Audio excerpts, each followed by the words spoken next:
Álvaro Figueira é investigador na Faculdade de Ciências da Universidade do Porto, professor universitário. Boa noite, muito obrigada por ter vindo. Esta investigação durava há meses. Ainda não conseguiram identificar uma personalidade ou uma organização por trás destas páginas ou destas contas. Enfim, conseguiram perceber a origem geográfica, se quiser.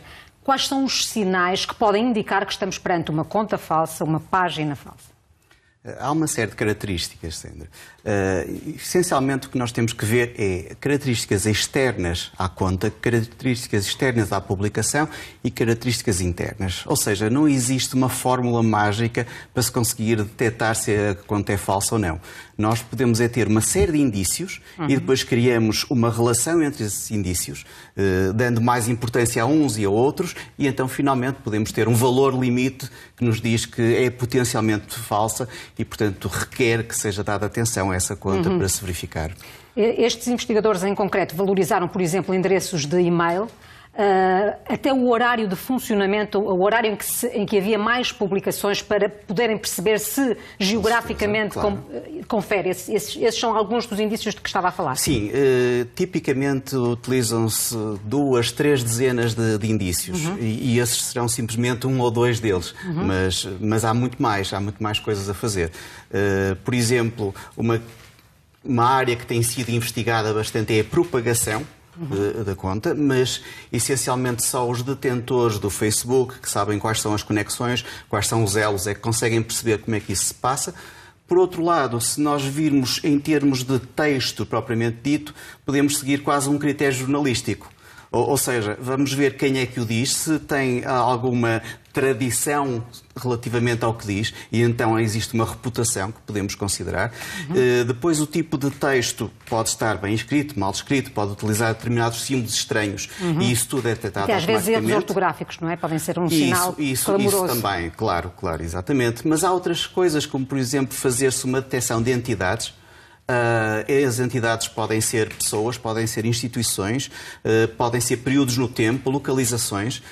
Eu coordenei um projeto que fazia isso, por exemplo, para a detecção de notícias falsas. E, portanto, é um método muito habitual, tradicional, e então, quando se trata da língua inglesa, é facílimo de se fazer. E se nós juntarmos entidades localizadas com entidades relativamente a pessoas, períodos de tempo, conseguimos ter aqui um trio muito interessante para verificar se há alguma intenção nessa informação que é divulgada. Depois também há outras coisas, que é os comentários que vêm. E os comentários podem extremar muito facilmente posições. E então até podemos fazer sentiment analysis e, por exemplo, se temos opiniões muito negativas, outras opiniões positivas e insistência nessas opiniões, então o tema é polémico e então merece também ser verificado. Depois há a rede de amigos, não é? Ou conexões, e essa rede permite-nos perceber, porque vamos fazer verificação, este tipo de verificações em cada um dos nós circundantes, não é? A um salto de distância ou a 2 saltos de distância, ou seja, o amigo do amigo.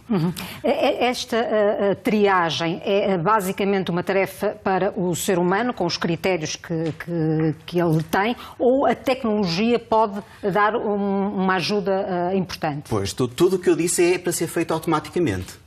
Tudo. Até mesmo o conteúdo? Mesmo o conteúdo. Essencialmente o conteúdo. A detecção das tais entidades, a detecção de hate speech ou discurso do ódio, isso pode ser detectado automaticamente. Aliás, já começa a ser implementado até em Portugal, em alguns jornais de referência, para fazer a moderação dos comentários. Portanto, isso é muitíssimo Significa importante. que os investigadores não estão só a correr atrás do prejuízo, já há ferramentas para prevenir que essa informação chegue efetivamente a ser publicada. Sim, para prevenir e até para alertar quando a pessoa pode receber que é potencialmente falsa ou é enviesada, ou seja, tem um viés para algum lado. Por exemplo, em termos de partidos, isso acontece muito facilmente e consegue-se detectar.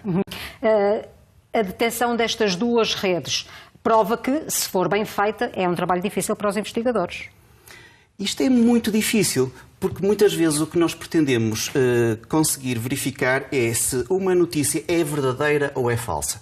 Lá estão as fake news. E uma das formas de se fazer essa verificação é olhar à volta e ver se há outros que dizem o mesmo.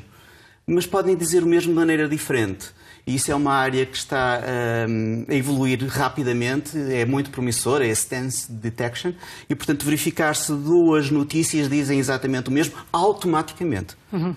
Há, porventura, um outro ângulo mais estrutural que tem a ver com a literacia, ou seja, com a capacidade do leitor distinguir as notícias verdadeiras das falsas, ou no sentido de valorizar as fontes mais ou menos credíveis, não é? Com certeza. Essa é a melhor defesa. É ser-se capaz de perceber o que é que lá está e de onde é que veio e qual é o seu contexto na altura. Isso, com certeza. A educação é a melhor defesa. Qual é o panorama nesta altura em Portugal? Sabemos que 1,5 milhão de portugueses lê notícias nas redes sociais. Isto pode ser preocupante.